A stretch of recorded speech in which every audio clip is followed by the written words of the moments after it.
At 2:17 a.m., a security camera in a quiet Manhattan corridor flickered just once. The timestamp jumped forward 3 seconds, then settled back into place.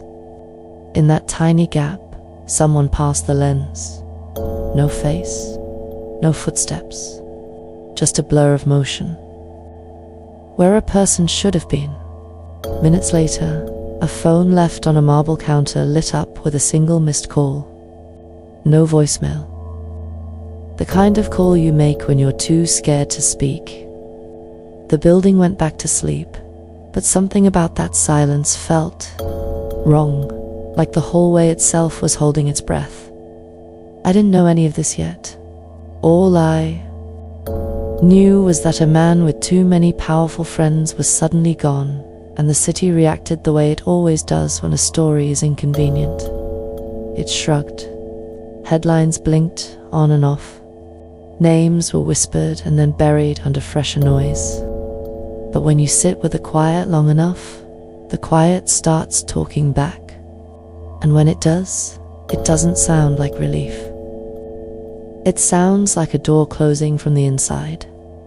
The first name that kept surfacing was Peter Mandelson, a man whose presence in any room felt intentional, measured, like he'd already mapped the exits before he shook his hand.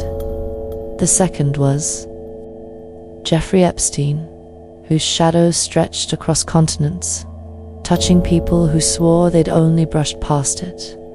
The third name was softer, easier to mispronounce. Andrew, spoken in careful tones, like the syllables themselves could bruise if you pressed too hard. 3 names that didn't belong in the same sentence. 3 names that kept finding each other anyway. I started with the hallway. The camera feed didn't show much, just that brief stutter in time, a digital blink that could be a glitch. But glitches don't make you uneasy. They don't make your stomach tighten the way it did when I watched it again.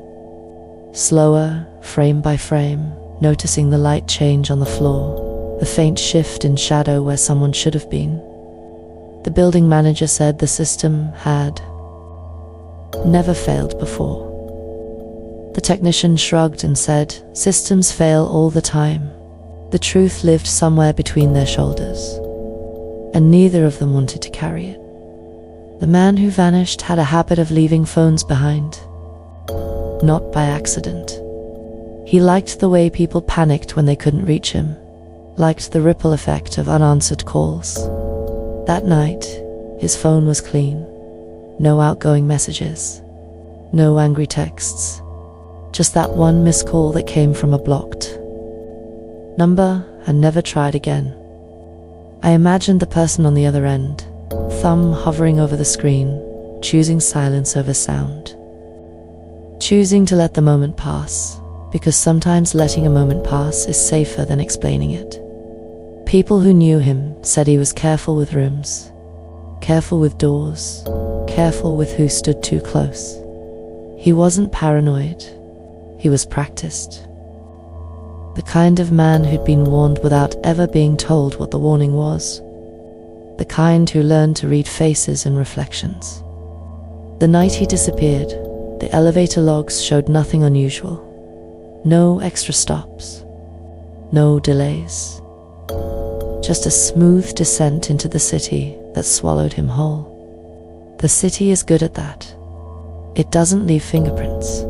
I followed the trail backward, through dinners that felt like auditions, through fundraisers that smelled like polished wood and old money, through conversations that ended the second a fourth person joined the table. Mandelson's name kept appearing in margins, never as a headline, always as a footnote to someone else's story. Epstein's presence was louder, heavier, like a bass note you couldn't ignore once you noticed it. Andrew's name drifted in the air like perfume, noticeable, gone, noticeable again. None of them were there the night the camera blinked. None of them needed to be. There was a woman who worked the late shift, cleaning the corridor where the camera flickered. She said she felt watched, but not by people, by the building, by the walls that knew more than they showed. She'd heard a sound. She thought a soft knock that didn't echo, like knuckles meeting cloth instead of wood. Then nothing. She stood there with her cart, debating whether to look up, and decided not to. Some instincts are older than fear. They're older than courage too. The more I listened, the more the story rearranged itself. Meetings that weren't meetings. Invitations that weren't invitations. A promise of protection that sounded like a favor until you realized favors come with receipts. Epstein's world ran on debts you couldn't pay back with money. Mandelson's world ran on doors that opened for you if you learned how to knock the right way. Andrew's world ran on silence that looked like dignity from a distance. Different currencies. Same economy. By the time I reached scene 8, the shape of the night started to change. The building manager finally admitted the camera system had been serviced that week by a private contractor. The name on the work order was a shell company with no address.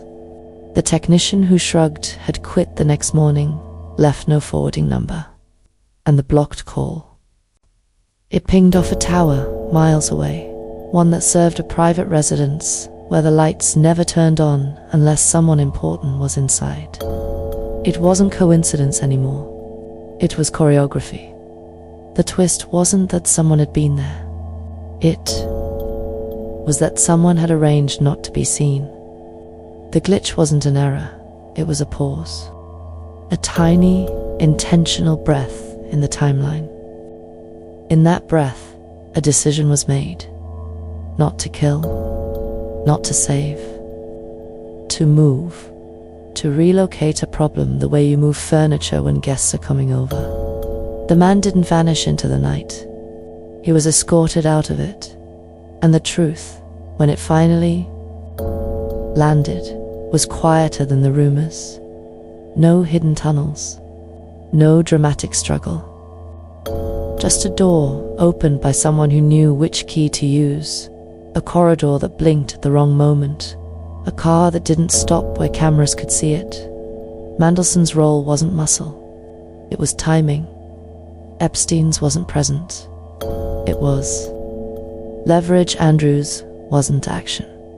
It was the kind of gravity that makes people careful without saying why. Protection doesn't always look like a shield. Sometimes it looks like a calendar invite, a favor remembered, a silence kept. The hallway. Camera still flickers sometimes. 3 seconds here, 3 seconds there. The building manager says they fixed it. The technician never came back. The phone was wiped and returned to lost in fanware. It sits in a drawer that doesn't get opened often. People pass that corridor every night, dragging their shadows behind them, unaware of the small gap in time that learned how to hide a man. And if you listen closely, when the lights dim, the quiet doesn't feel empty at all.